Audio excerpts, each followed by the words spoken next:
I think we should start, and I want to welcome everyone to the Frida Center first webinar.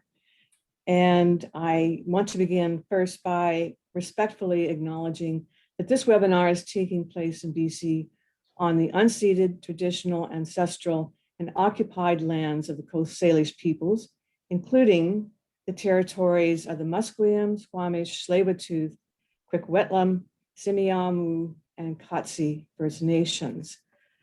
And I should indicate that the webinar is being recorded and simultaneously translated English to French and French to English. And that will be occurring throughout the whole webinar. All right. So my name is Margaret Jackson, and I'm the director of the Frida Center, and that's housed within the School of Criminology at SFU, where I'm also a retired professor.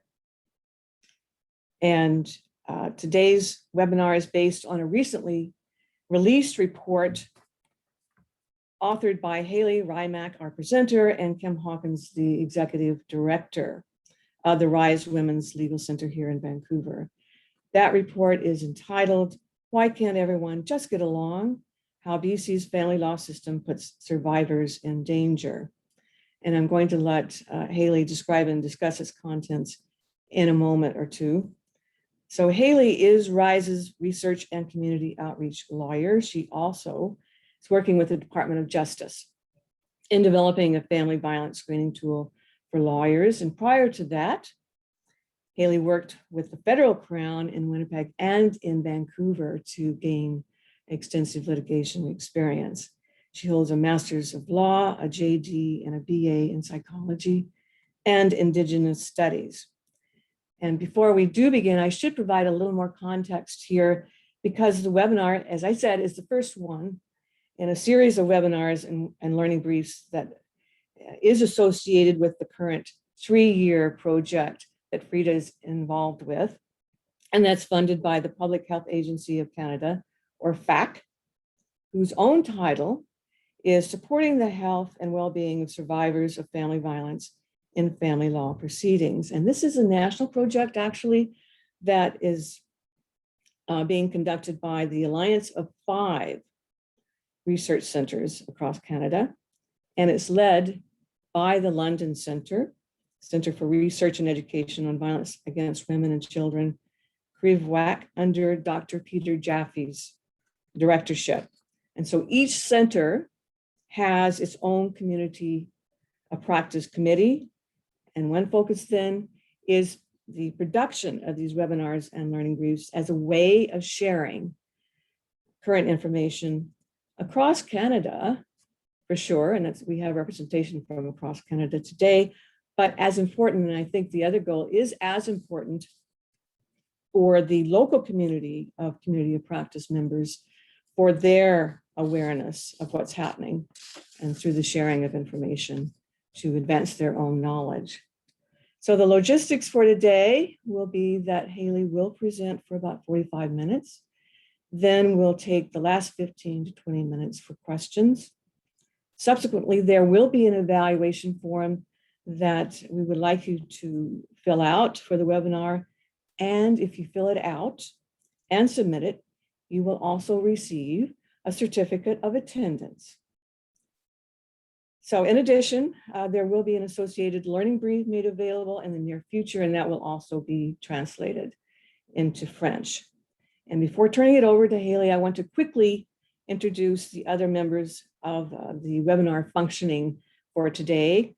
And there's Abdul Zaire, our person of the hour as far as Zoom tech, financial administrator, and overall support. And Sarah Yersich, an associate director of the Frida Center, who attended to many of the details associated with mounting a presentation of this nature. And of course, our 2 interpreters for the day, Nicholas and Carl.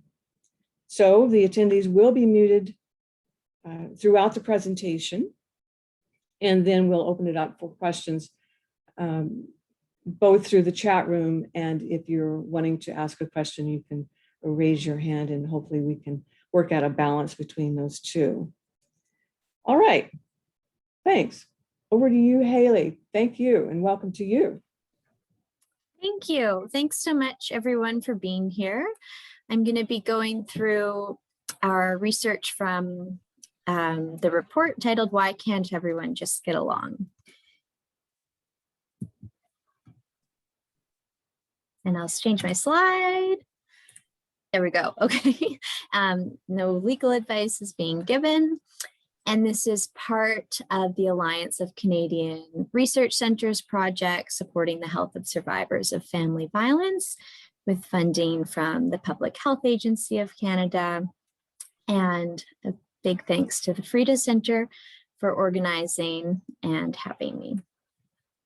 So to give a bit of an overview of where we're going to be going for the next hour together, I'm going to talk about our research findings in the report, and that I'll share my slides after that report word is a hyperlink to the actual report if you are interested in looking at it after. And then I'm going to be talking about the impacts of the family court system on survivors, and talking briefly about recommendations for change, and adding a few positive slides at the end. And overall, I plan to present for about 45 minutes and leave about 20 minutes for questions. But however the math works out, we will be done at 12:15. So subtracting a bit of time from the presentation. So I just wanted to start by saying we're going to be talking about family violence. And I know that we're all very used to being on screen for extended periods of time, but it can be really heavy content and made heavier by being on screen and not really being together.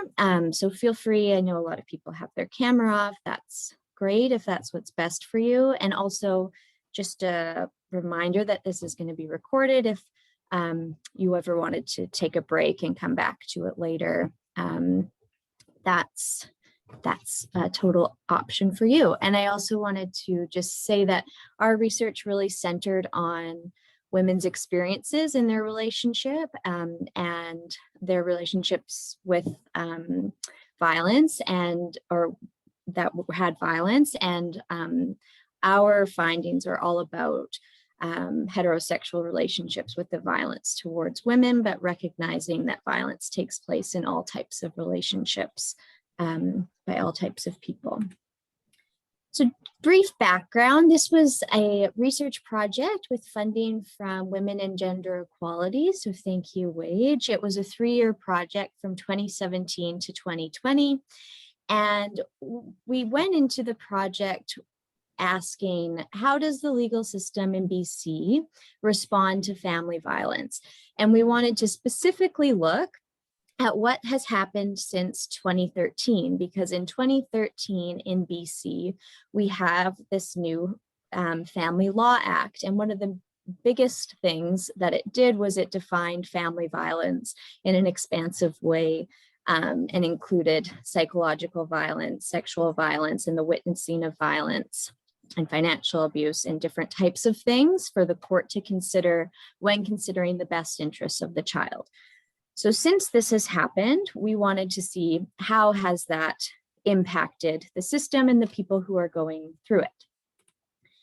And in our research, we did a review of the literature and surveyed family law lawyers, as well as did key informant interviews with interdisciplinary experts, because in law, we always want to hear from people who aren't in law. So we tried to hear from people in social work and psychology and the health field as well about their perceptions of the legal system's responses to family violence, as well as, of course, lawyers and different groups. And then our main research method was these focus groups across the province.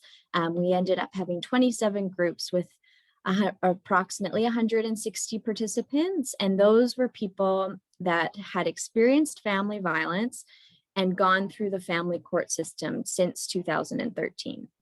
That number also accounts for, we had support person within every group who was often an active participant or spoke of their clients' experiences because they themselves typically were support workers or frontline workers at transition houses or women's organizations. And we had roundtable discussions. We went back and did a survey. And within this grant, we also looked at Section 211 reports, as they're called in BC, and that's led to another publication that we'll have out soon.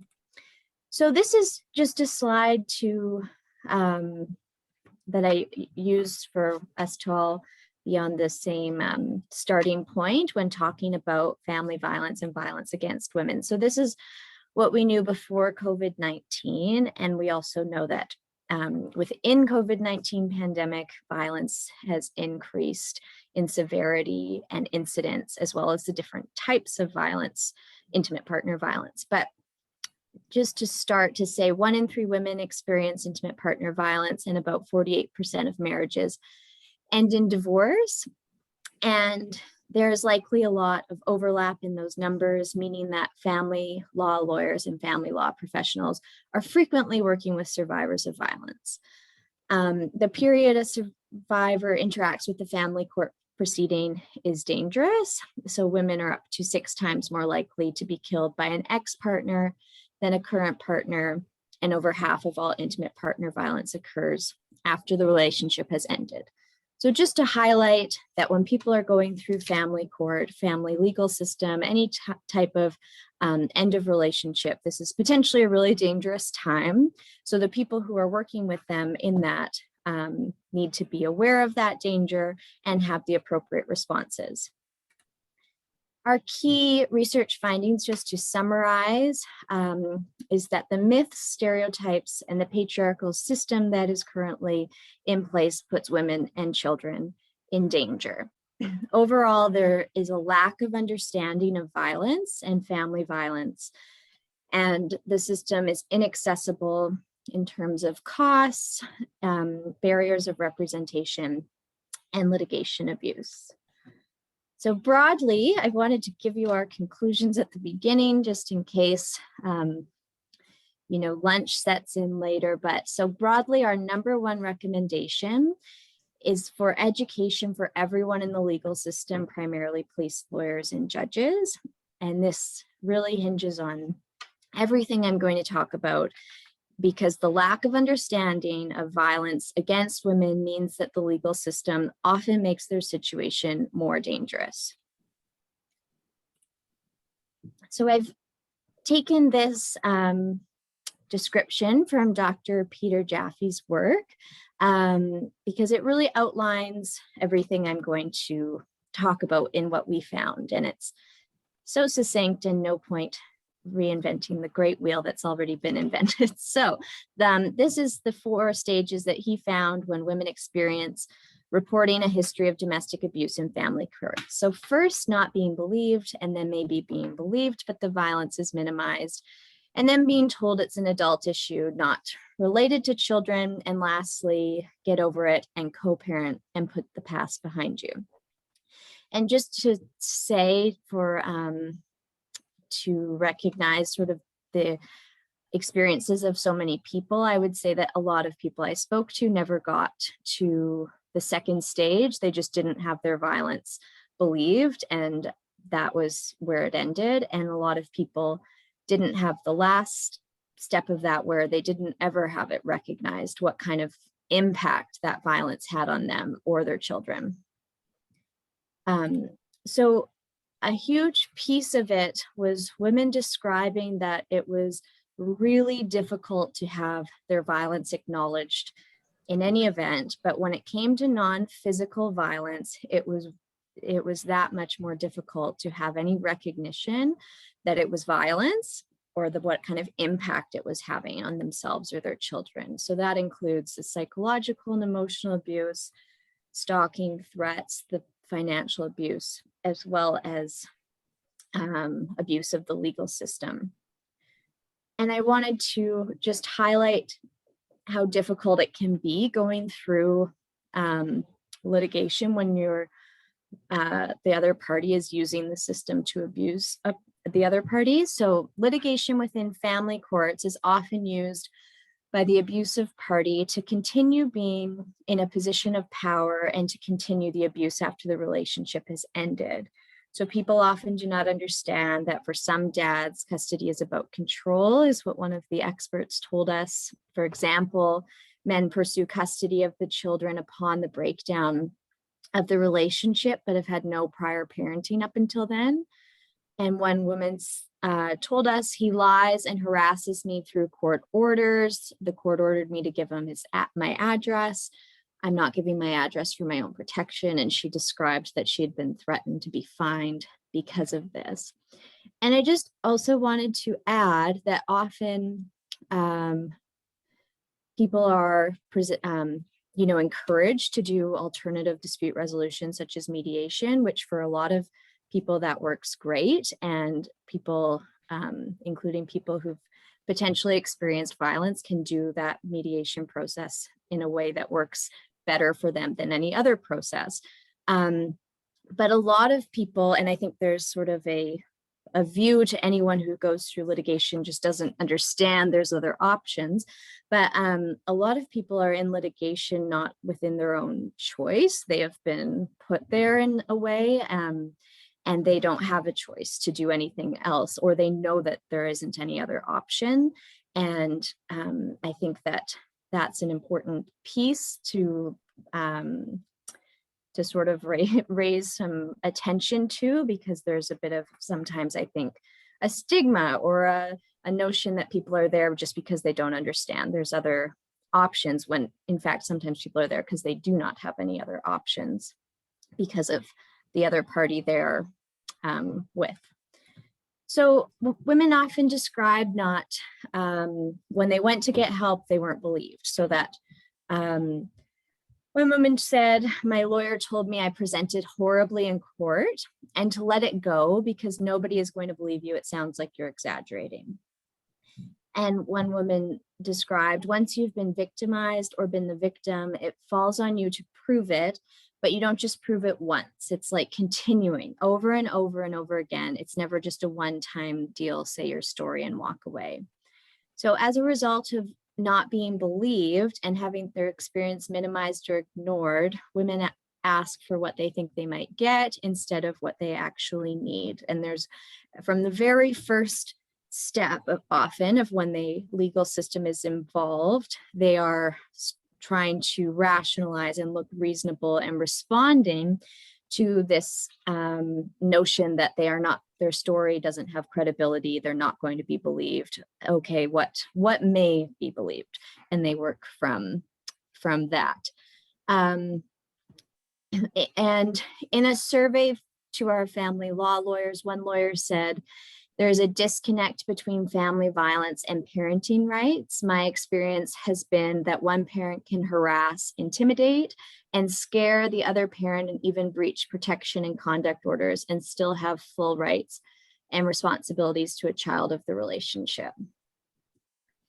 And that, to draw on Susan Boyd and Ruben Lindy's research, where they looked at cases that had been reported since the Family Law Act came out to analyze how family violence cases were being treated.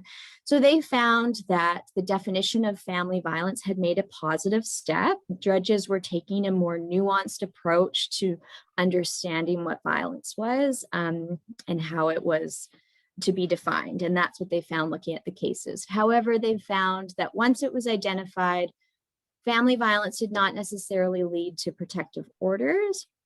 And they also found that decisions tended toward an assumption that shared parental responsibility and even shared parenting time were appropriate goals, even where abuse was present.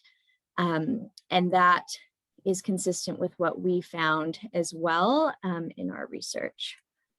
And women talked about what it did to their children when they had these shared parenting orders, when the other party was potentially still being abusive. One woman said, my daughter, every time she was forced to go have a supervised visit, would come home and pee the bed and throw up and scream and have temper tantrums, and the court didn't care. Every time I recorded, I'd take her to doctors, I'd take her, to the supervisor, ask for witnesses, try to get social services to come into my house to witness these things. One woman said, my son is being re-traumatized every time he has to see his dad. And many women talked about how difficult it was to get their child to go see the abusive parent, but they feared that the consequences of if the child wasn't present. So one woman said we would have to bribe her to get her into the vehicle to go to these visits with her dad. And one woman said, mine would freaking scream and she'd shake and you're heartbroken. You're thinking like, I have no choice but to send you there. And yeah, and I know this, when we think about the impacts of these types of things on health of parents and children, that are really not wanting to go into a situation that's potentially dangerous or traumatic for them, and they're being sort of up against this other barriers of not wanting to look like you're alienating or look bad or like you're denying parenting time, and all of those other factors are weighing in and potentially being punished if you don't follow that. One thing that happened when we looked at all the results of all the focus groups and we were analyzing the transcripts and making themes of everything everyone said is I noticed how often it came up that people described being threatened by their partner threatening to kill them. And that I noticed that was really overwhelming, that finding. So we actually went back, or this question was the motivation to go back and do a survey with the participants. And it was 27 responses, so not a huge survey, but potentially something that could be repeated in the future, to ask several questions, but this one being, did your partner ever threaten to kill you, your children, or themselves? And as you can see, 70% of the people we talked to said yes. And one of the things that came up is that these people also had frequently brought that up within their engagement with the legal system. But again, we think of non-physical violence not being taken seriously, and that includes these threats. And almost 50% of women were advised by their lawyer to not bring up family violence. So 44%, again, this was one of the things that came up in every focus group of what did your lawyer say? Oftentimes lawyers didn't recognize that what women were describing was family violence. There was a woman who explained how her husband had sexually assaulted her, and then the lawyer directed her to get to the part about that he can help her with the family law matter. And this number is, there could be a webinar in the future about what this means, but it's really complicated. Lawyers are working, and everyone is working within this system that isn't necessarily set up to understand violence. So potentially that number maybe represents people who are not understanding or screening for family violence or telling people that that's not relevant, but it also is going to be representing lawyers who do really understand the issues, but when they look at everything and they look at the future of the file and what's going forward, they're trying to think about what's best for the client and balance really difficult decisions. So not that is, it's just very complicated, I think, because of the world in which is family law. And once you bring up those things, what it potentially exposes women to. Women are not asking for what they want. So given the patriarchal system and the lack of understanding of family violence, women are not really asking for what they want from the legal proceedings. They're asking for what they think they can get, and they're going to get less than that. Because lawyers can be jaded or not actually want to push for that and instead ask for something reasonable, and she'll get even less than that, is what one expert said. Lawyers can be trying to be strategic and thinking about the best outcome in a really impossible situation.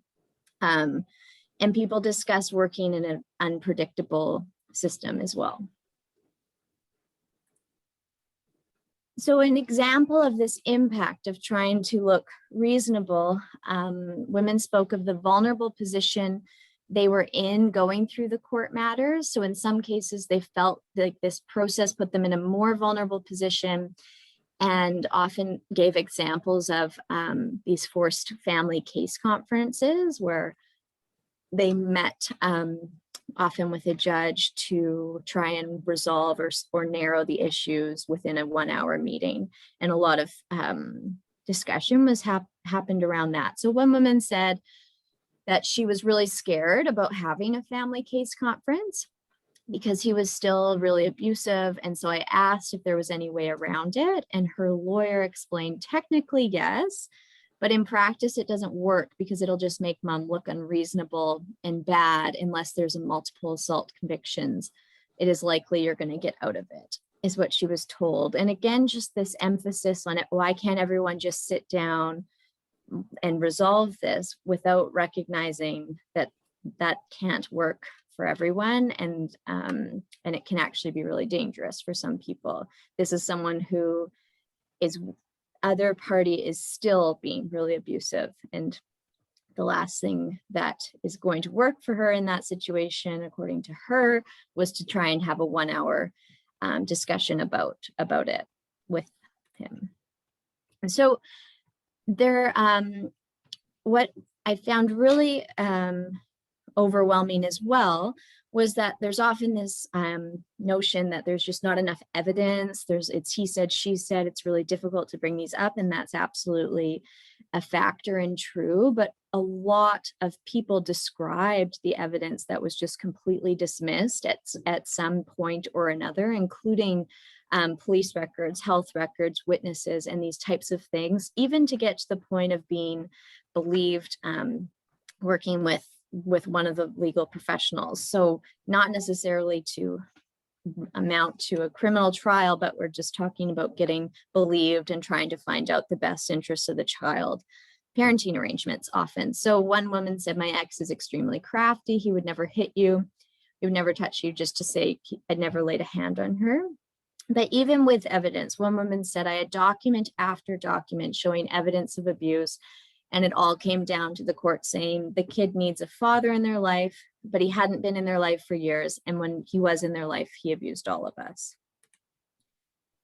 And the court process impacts people's safety. So in our survey, 42% of people indicated they had safety concerns in the courthouse and or courtrooms, and 62% explained that they had safety concerns before or after hearings. So just meaning that people going to court and having to engage in this process, there was a very positive finding that a lot of people talked about how sheriffs in the courthouse really help to enhance their safety. But overall, it was a big theme that just going to court and oftentimes even physically having to be in that one room courthouse in rural areas and wait all day and not having a safe space to sit.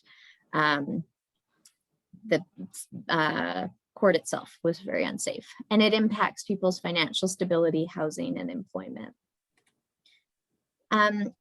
In terms of health impacts of court, this is definitely so much room for future research. But what we found was in our survey, 80% of the women said the court process had an impact on their health, and 62.5% developed a new health problem while their legal matter was proceeding. So many women described physical health problems that they still live with years later, and they attribute that to the stress of the court process or the continuing abuse.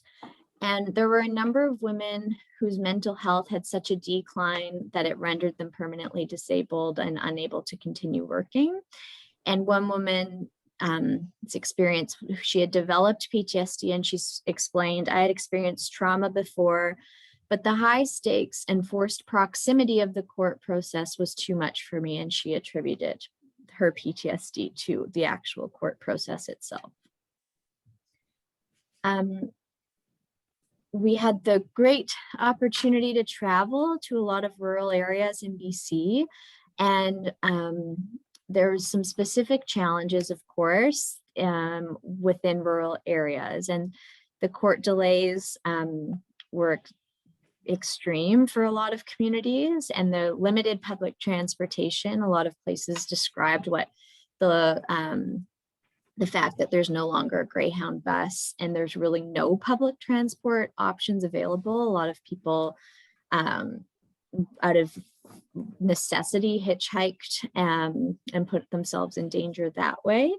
And that minimal resources to support, very few lawyers in some areas, none, and small RCMP detachments, many without a domestic violence unit, and the courthouses themselves just not having any places to avoid the other party, and many women being unrepresented with no options for mediation or alternative disputes, and them being only offered with the family case conference. So language and how difficult it is to navigate the court system came up a lot. So legalese is its own language. So an advocate told us that sometimes women come back from appointments in court saying lawyers are impatient with them. They didn't really understand what the lawyers were saying, and the lawyers explained it twice and didn't want to explain it again. So the law involves its own language, and it's very difficult and inaccessible even for people whose first language is English. I had a woman who had a PhD, the most educated in terms of formal education someone could be, just tell me that she had signed a document because she didn't understand, or she had just signed a document thinking it meant something when it meant something else. So just to highlight how impossible it is, and then add on language barriers on top of that. And I've also been thinking about this in terms of the theme of these webinars and about impacts on health and what it does to people to go through a system that is so crucial to their safety and well-being, and to not often understand it, or to not have it spoken in words that they can just process the first time. And yeah, it's not sometimes the most dignified process in that way. And it could be, there's so much room for improvement on making it just easy and straightforward. And you don't have to Google a single term, and easier to translate and interpret. So we're in this time where violence has increased in terms of prevalence and severity, and there's different ways in which coercion and control are being used by abusive parties. And so now is such a time to highlight the gaps. And there's this great paper, and this is a link to it, that describes what COVID-19 and access to justice for domestic violence. So I just wanted to highlight that because they have such a great analysis. And one of the things that they highlight is that COVID-19 has laid bare this huge knowledge gap in family violence and exposed it even further, which is one of the things we talk about so much in our research, is this knowledge gap. So in terms of recommendation, mandatory family violence education is really the number one. And I was thinking, we're at a time where it would be great, and maybe this does exist, but I was thinking about, we should be so advanced that we should be getting education specifically on violence during COVID-19 and how that may present in a family court hearing, and that, or impacting people right now going to their lawyers' offices. And that's where hopefully we'll be going, because it's specific and new, and we shouldn't just be describing how non-physical violence is a form of family violence. But that's one thought. And the recommendations for remote hearings, technology advancements to increase access to justice and safety. This is such a huge positive that's come from this dark time of the pandemic to allow for things like court to take place on the phone. People don't have to travel to court for their first appearance necessarily. So hopefully those things are here to stay. And we also have a recommendation about making meaningful referrals to community partners and other sources, because collaboration is so key to safety. These are just 3 recommendations I used for this presentation, but there are many more in our report if you're interested. So overall, we need a legal system that is safe, and the legal system currently is not designed to be violence informed or trauma informed. So I know I've mentioned this a lot, but it's important to repeat, so I will. So one example of how the legal system is not responsive to pervasiveness of family violence is there's currently no mandatory training for family law lawyers on family violence. There's no training in the BC Bar admission course on family violence, and most law students do not receive any education on working with clients experiencing interpersonal violence of any kind. So the process needs to be user-centered and remembering sort of those numbers I said at the beginning about how prevalent family violence is, and that people going through a family law matter are often at most risk. So people need to have that understanding of what people are potentially facing and what they've experienced and how to help keep them safe. This is something I wanted to share, that this is specifically for lawyers, but really just highlights this need to collaborate within organizations assisting women who are experiencing violence, whatever that is, and that extends to family law lawyers, of course. But what people want when they go to their lawyer is to be connected to a community resource that could potentially assist them further. And this is just to highlight that finding, because 96% of women said that their lawyer did not connect them, and 92% said that that would have been really helpful. And I highlight that because many survivors are coming to a lawyer in part because they want to increase their safety and the safety of their children. However, as I've talked about, they're about to go through a process that may actually do the exact opposite. So they need to know that, because it is not necessarily common knowledge, and they need to have supports in place whenever possible. So we know that about almost 50% of women in our research were told by their lawyer to not bring up family violence, and a large majority had significant safety concerns in the courthouse as well as before and after their court proceedings. So people need assistance in terms of working in a way that can, or proceeding in a way that can bring them safety. So community resources, this is just such a great quote from the great Zara Suleiman, who was such a leader in this area. So she said, "Who is this person before me, and what do they need that would assist them in having some of their basic issues addressed?" So this was for lawyers, but it may perhaps applies to some other professionals too. But you may be the first professional that this person has reached out to, and you are going to do everything you can to help. But we know that collaboration between all actors in the system is what's been found within domestic homicide reviews and inquiries about what is so necessary is that collaboration.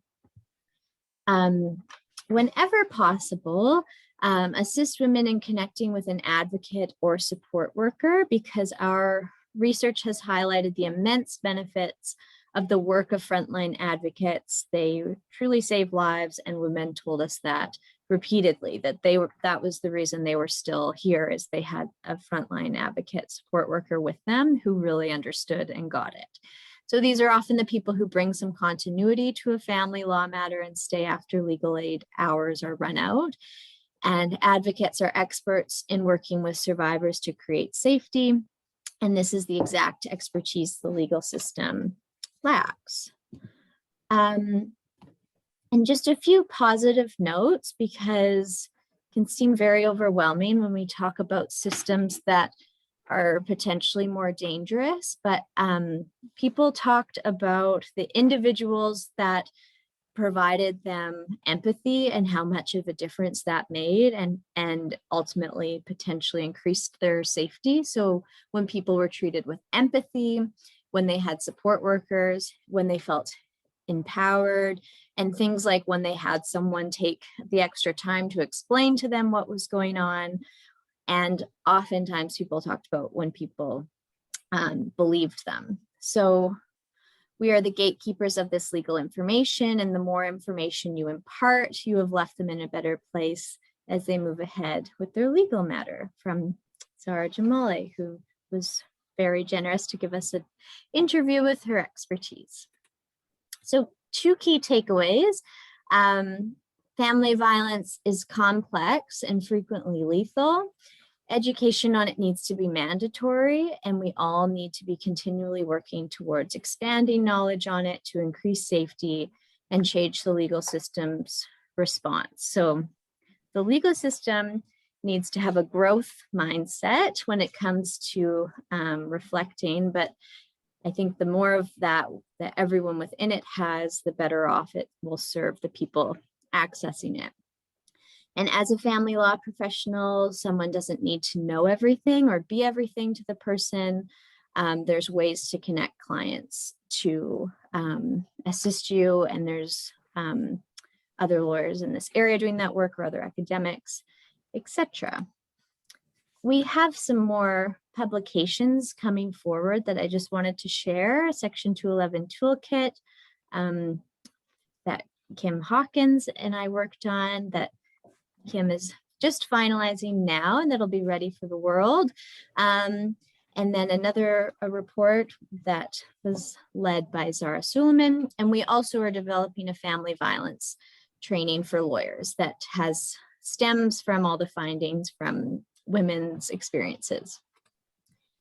There is another great webinar scheduled for March 9th. And here is the link to register, on the impact of COVID-19 on Ontario court services for survivors of family violence.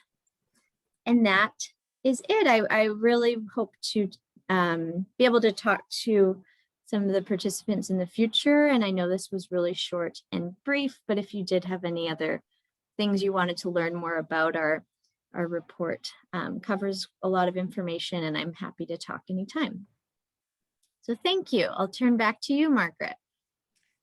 Well, thank you, Haley. I mean, it was just excellent. And thank you for presenting this very important report that I think highlights the challenges in the family court processes for women and their children. And I thought I do take away the positives. I think that leaves us with hope for sure. And as well, I think it was helpful to hear about possible new research and new directions that might assist in securing safety and well-being, health, and justice for these women. And I did think it was interesting, if I may sort of work in a slight question here, because I never, of course, it made more sense when I was reading about it, but this one comment that you made in the report about the significant correlation between the process of going through family court system and experiencing negative health impacts, that over half the women who responded developed new health problems while going through the court process, and gaining an understanding of these significant public health impacts would help clarify the overall societal costs. Just wondering how that, I mean, I was just struck by that. I think it would be certainly a value to bring to awareness to decision makers. But how would you see that communicated? Because that was something new And again, not surprising, but yeah, what were your thoughts relative to that finding as far as how it can make impact? Margaret, do you mean in terms of the shared parenting or what the health impacts of going to court was? The impacts of going through court, the court processes. Yeah. Yeah, I hope that some scholars or someone takes future research on that, or maybe there's already a lot of things that I've missed, but it was yeah, how to share that impact. I think further research is needed, and that would be really helpful. A lot of people described, I read that one quote about the woman who had PTSD and said it was from the court system. A lot of people described similar scenarios of just the stress of self-representing, often in times against someone who is using the system to be abusive, and how that is just this impossible situation when you're working, raising kids. I mean, very difficult. But one area for more awareness and that should be shared is just this thing, the way that the system can be so abusive directly by the other party, and that people are often there not at their own decision, and they're often having to do a great deal of work aside from the stress to just be there and responding and to going through that process, that it's extremely stressful, let alone the potential impact of that has for someone who already potentially has PTSD, or when you think of that, the negative harms to your health of going through that. I don't have an answer for how to fix it. Yes, no, that wasn't a fair question, but yeah, no, it just struck me that I don't think there is that kind of awareness along the health sector route and that impact. Yes, so I should, yes, open to questions. And Sarah, are there questions that we should be connecting? Absolutely, there are quite a few in the chat. Haley, if you don't mind. Oh, sorry. Oh no, I can read them to you if that's easier. So JT Beck asks, are judges required to do any family violence training? Oh, sorry. Margaret, do you mind answering if you don't mind, because you are such an expert in judges education from your recent paper. Well, I really should, I'd like to defer to my colleague, the Honorable Donna Martinson, but certainly there is education available relative to the issue of the reality of domestic violence and the dynamics of domestic violence and how they might impact on credibility, for example, concern. And yes, I think that there is such annual meetings as the National Judicial Institute. I know that there was a major focus on domestic violence cases earlier, and it's brought up certainly in training for lawyers. I suspect that it is a case of, and I'm always a little hesitant to mention the fact, and well, actually you raised it, Haley, yourself, that there can be awareness of the dynamics, and yet the embedded beliefs seem to come forward in decision making. So that's an issue that might be central to this kind of a question too. So a lot of information, a lot of training, a lot of education is still needed. And I think that as a constant is something that we should consider, to have that on a regular basis, some kind of updating. Yeah, it's just my opinion. Yeah. Yeah, I'll maybe just add that there was I'm sure everyone is aware of that, the inquiry into Robin or Justice Robin Camp's comments in the Edmonton case of sexual assault, where he said many awful comments that really revealed that he didn't understand consent or sexual assault, which I think is fair to say. And that inquiry has kind of led to so much discussion about what should be mandatory for judges' education and the difficulty around making education mandatory, given that they're supposed to be independent. And yeah, it's a really complex issue. It's, as Margaret said, available, but mandatory is a different thing. Well put. Yes. All right, we have a hand up. Olivia, if you'd like to ask your question. Sure, thank you. I have to go in 10 minutes, so I thought I would just quickly ask my question. Hi, Haley, thank you so much for your presentation. My question is, has there been any thought to whether educating family lawyers on recognizing family violence beyond physical violence might impact whether they bring these things forward in a case? Or is the hope more so that they will just be able to connect clients with other supports? That's a good question. I think the hope is that it will just make a stronger system in general and bring it up definitely when appropriate. Lawyers are required or to screen for family violence in BC, and there's a question mark about how to do that appropriately and effectively, particularly when a lot of people may be wanting to do the absolute best they can to do that, but don't have any experience doing that. Or necessarily like free education provided to them, so that it's difficult to bridge doing that. But the Department of Justice is working on some screening tools for lawyers, which is positive, and hopefully that assists them. But it definitely is just, I think, fundamental to understanding the clients before them experiences and how to represent their best interests, and to decide and work with them about what they want. It potentially will be decided by the client that they don't want that brought up because of ABC, but it limits everyone in this really unsafe way to not even have it recognized and talked about and appreciated that fits within the definition of what family violence is. And I want to give you information about that to consider, and we can talk about how to go forward with that. It's just such a limiting piece to not have that fully explored, and it can potentially impact the client the whole way through, or the survivor, I should say. Thank you. Great.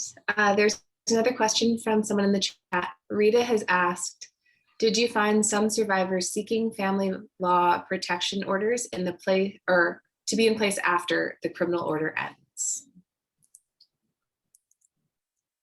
That's a good question. I can't think of that exact example, but the issue of protection orders came up a lot, and it's something that we wrote about in our report as well. But in summary, what we found is that they are frequently very difficult to get, and for the same reasons of not being believed and having the violence minimized.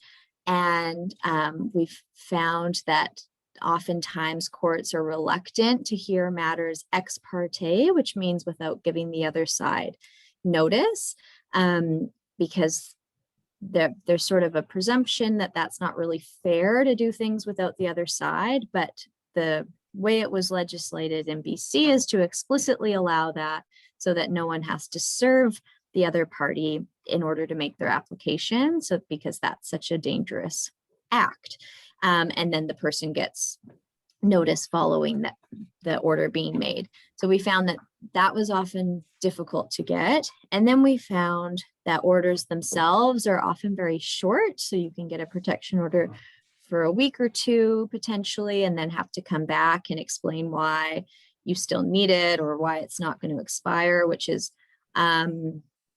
potentially more dangerous than if you would have never gotten it, because now the other side's potentially really upset that you've put into a courtroom all these things that you that have happened. And then another big finding is that they're very difficult to enforce, particularly in rural areas where the police body is potentially unfamiliar with what a protection order is. They maybe see it and say, oh, this is a family matter, not a criminal matter. So the actual breach is often not laid by police. And then there's difficulties as it goes up. Sometimes police lay them, but the Crowns don't proceed on the charges because it's just a breach, or there's lots of complexities. But one example is that because it's just a breach of this order, there was no other substantive charges. Things are really busy. That's an example. So there's lots of complexities with protection orders. And in Zara's Suleiman's report that we worked on with her, she makes a lot of recommendations for how the protection order system could be improved, and outlines in detail about how it's not currently working the way that it was intended to keep people safe. It should be easy to get it, or it should be very user friendly. Not necessarily, easy isn't the right word. It should be set up for people who are experiencing and at risk of experiencing violence to make them safer. And it's not currently doing the best job it could.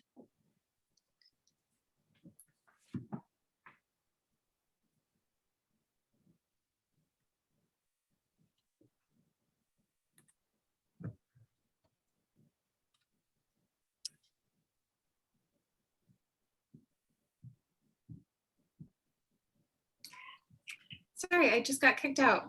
Hear me? Oh, that's okay. I was just reading one of the questions. Oh, perfect. Sorry to interrupt, then please go ahead. Oh, that's okay. So maybe I'll just go to Jessica's question at the end because it popped up first. Sorry to everyone else. Demographic data was not collected exactly right to protect privacy. We did in the end collect it on our survey, but we didn't end up releasing that. And that's a limitation of our research, absolutely. The title is just what so many people said to me over and over and over again. Why can't you just get along? Oh, hi, Jessica, thanks. Why can't you just get along? Why can't you be reasonable? Oh, are we really going to do this? Why can't you just settle, resolve 50-50? So it was just ringing in my head from the research. Mm-hmm. Hmm.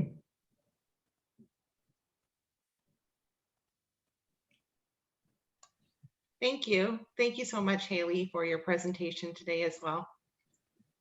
Thank you. Yeah, great questions. And thanks for highlighting that limitation. Haley, would you prefer to read through the questions, or would you like me to? Sorry, do continue you to mind doing that, Sarah, or can you let me know the next No, I'd one? be happy to. Thanks. It was just perfect timing where I started talking and my Zoom was like, time to crash and then come back up. Okay, so Catherine has asked a little bit more about the recommendation on the education for legal professionals. Her question is that the argument that it brings around change in their practices is an interesting one because there's sometimes the gap between awareness and action. And so Catherine would like to know, based on the hierarchical system that relies on case precedent, how can we hold decision makers accountable for decisions that do not take violence into account and its impact as well? Okay, thanks, Catherine.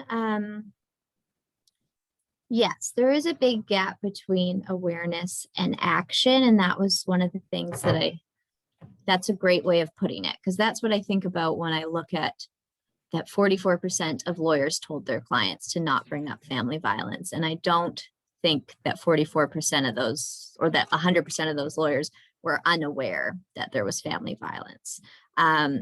So that is a huge gap. And I think that that's where it comes back to ideally this mandatory education. So we are all on the same page, as well as one of our big recommendations is for a court system that is made for people who are going through a family law matter, and that, or a legal system that's made that way, that reflects everything we know about family law matters. And that is that there is a really high risk to people who are potentially experiencing violence or will experience violence while they're going through it. And within that design, it also ideally is going to be with people very informed about the risks and family violence in general, and people who in a perfect world would like to be there, who are interested in family law, who are open to and understanding more about this. And if we can't have mandatory education, then they're the judges and the lawyers and the staff who are the ones who are wanting to hear that. So really a specialized type of court that I don't know exactly what it looks like yet, but a court that is built that way is one big answer to how to do that, because I agree that there are precedents, but there are also a lot of positive precedents where judges, where lawyers have put forward evidence of family violence, judges have made decisions surrounding that there are positive precedents for sure, is another thing that we found in our research, what I've described for the past long time, but that's not to say there aren't people doing incredible work every day on these matters who have great expertise and are pushing things forward. So there are positive precedents too, but yes, it is a barrier for sure.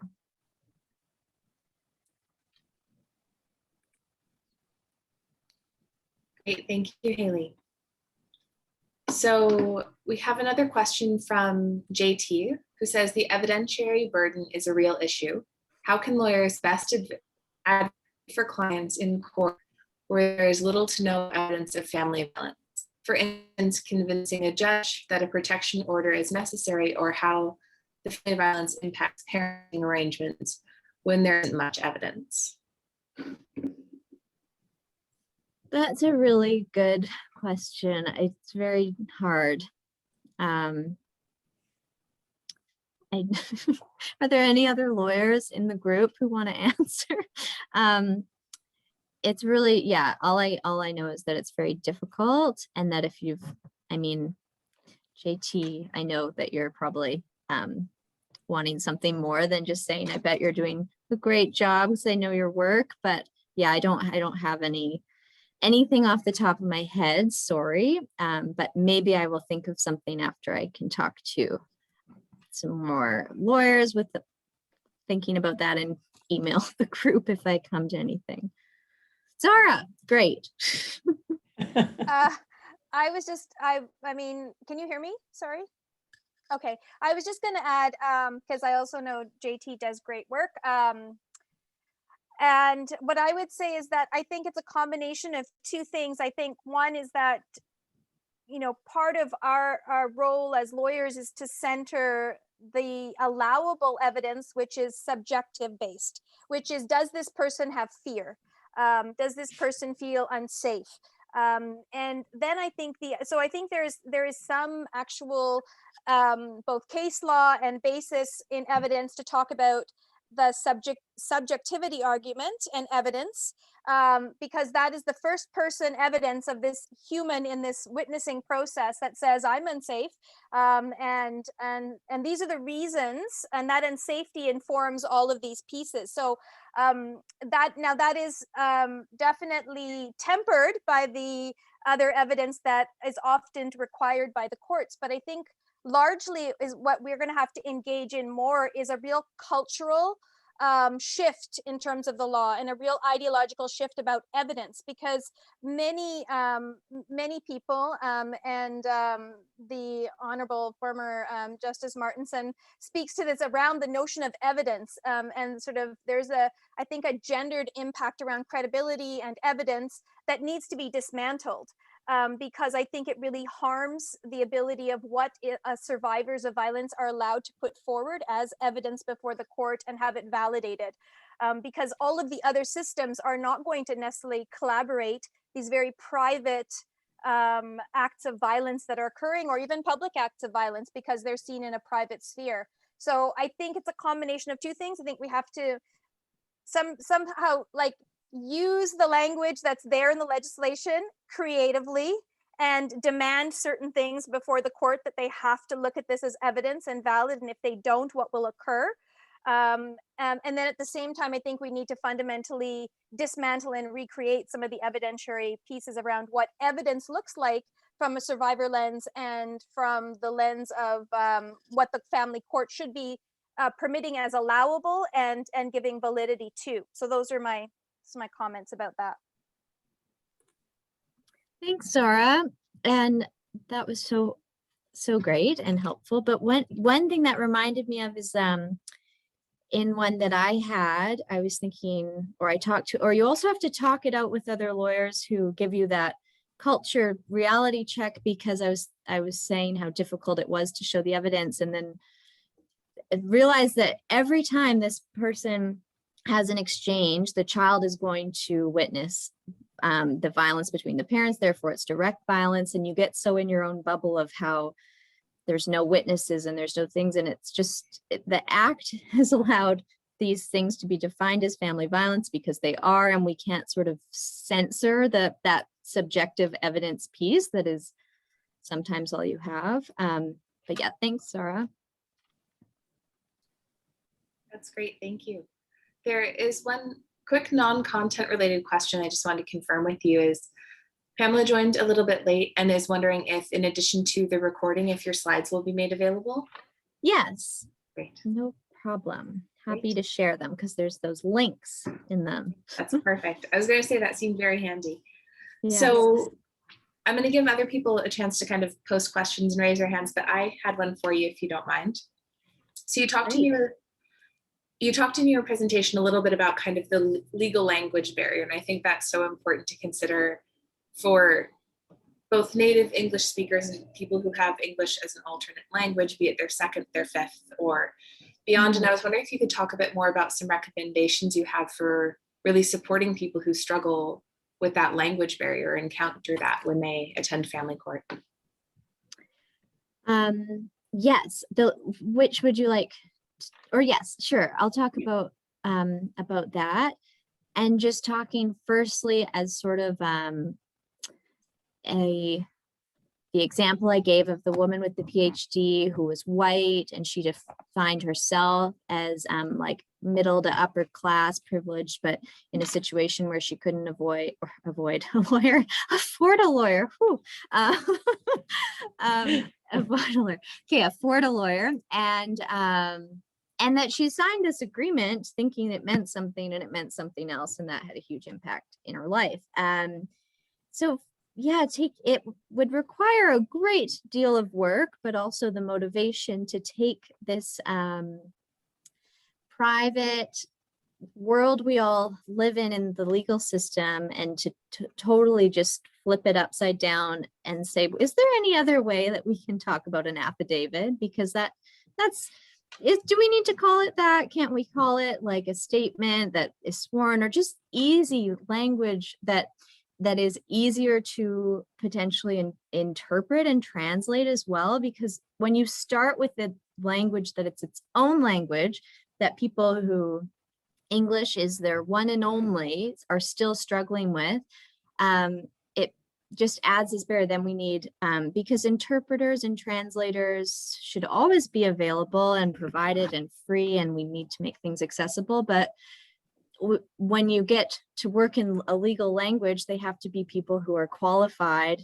and who can translate the word affidavit in one word, if that word exists in their language, which it often doesn't. But I think there is lots of work being done, or there's so much discussion around plain language. But one thing that we are trying to do is we have education that we're going to be releasing in plain language.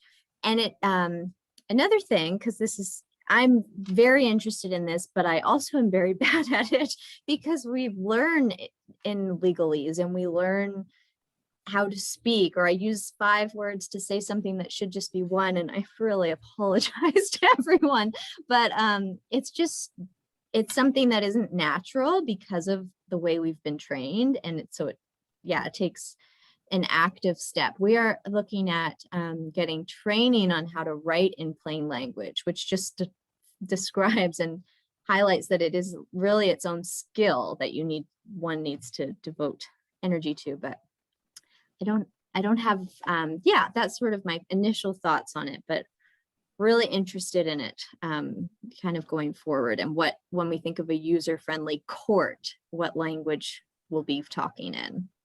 Absolutely. And I love the idea of training for like user-friendly language or really accessible language. That's great.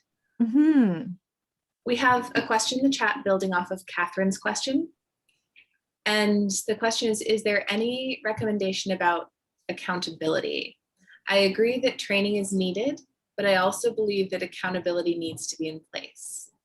Accountability to review the evidence, to give serious consideration to violence and abuse, specifically who are judges accountable to, and even after the fact, if a decision is made that clearly doesn't take into account abuse or violence and puts a woman and her children at risk, what option is there for her to challenge it? So focusing on judicial accountability.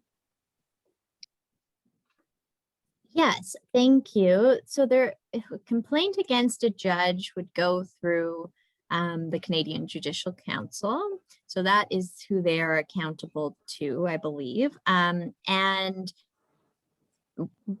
people's recourse for getting decisions that that are wrong is to appeal them. And just a few notes on that. That is something that is very difficult, if not virtually impossible, if you are someone who doesn't have a great deal of money, and if you don't have a lawyer, because there's a really high cost in some situations to appealing decisions. So accountability for things that don't appropriately reflect family violence, let's say that, is very difficult. So yeah, appealing decisions and potentially complaints. I truthfully don't know anything really about that or how it would work. That's interesting. One thing that is good and is the Court Watch program. So BC Society for Transition House in BC, obviously in BC, but does great annual reporting on what goes on in court. And reading their work highlights to me how much of everything happens outside of a decision. So a lot of people will never get a family law decision because it won't go that far. They won't ever have a final order. They'll have sort of these interim pieces that hold enough value and work well enough that they'll go with that. So analyzing case law is one way of looking at what's going on in the courts, but it's really, it's like that much often because it's just, there's so much more going on. So for example, when we think of accountability and when we think of what goes on that impacts survivors getting safety, a lot of women described like having judges roll their eyes at them when they tried to bring up certain issues, or having lawyers do that and having police do that, but just that reaction. And that's what those Court Watch programs are really great at, is they don't necessarily count every eye roll, which would be a great research project truly, because it does have such an impact. But just this way of kind of keeping tabs on what's really going on here, because family violence, if it's, as we've described and what we found, is it's dismissed early and often and blatantly, and that's really common to not happen in a final decision. That's often happening as people are going along in different ways. So trying to understand what happens in courtrooms, what's really happening in family case conferences when women often described that their violence was dismissed then. Those are areas that are harder to have researchers in and describing, but research, I like to believe, holds people accountable in some ways in big picture. But yes, appeals, complaints, those are sort of some avenues. Okay, I think we, great. yes, we'll need to end. I'll just mention very quickly, because we're going to be having a learning brief come out on the reforms to the Divorce Act. And I think that maybe that focus on the best interest of the child may play a role in some of these issues that we've talked about today.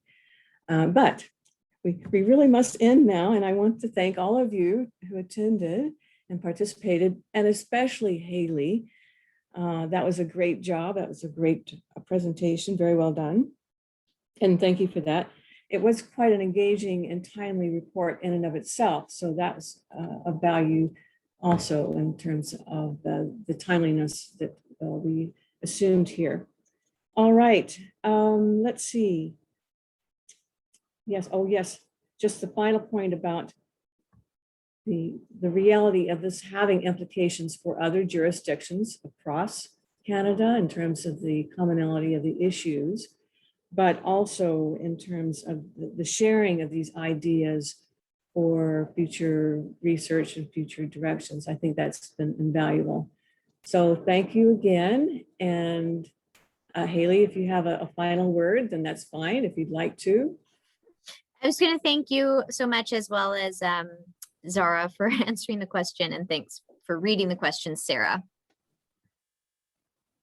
And Oh, otherwise, yes. Oh, sorry. I did have to say that. I should say that too. To thank Abdul, Sarah, and of course the two interpreters, Nicholas and Carl, and the two Hrymak advisors, Anna Lee and Julie, because of their assistance too. Merci beaucoup. Lots. Okay. Over and out.